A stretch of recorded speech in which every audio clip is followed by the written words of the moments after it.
আসসালামু আলাইকুম। আজকে আপনাদের সাথে শেয়ার করছি খুবই মজাদার একটা রেসিপি। এভাবে ট্রাই করে দেখতে পারেন। অনেক মজা হয় এভাবে। আমি তো ফার্স্ট টাইম ট্রাই করেছি। ফার্স্ট টাইমেই মাশাআল্লাহ অনেক মজা হয়েছিল। এটা আমার এক উকিল বোনের থেকে নেওয়া রেসিপি। মাছগুলোও উনি দিয়েছিল।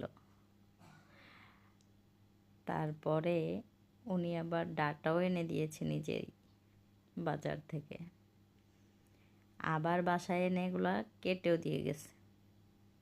আমি শুধু রান্না করেছি, কিন্তু দুঃখের বিষয় হচ্ছে উনি সব কিছু দিয়ে গেছে, ওনাকেই দিতে পারি নাই, আমরাই খেয়ে ফেলছি।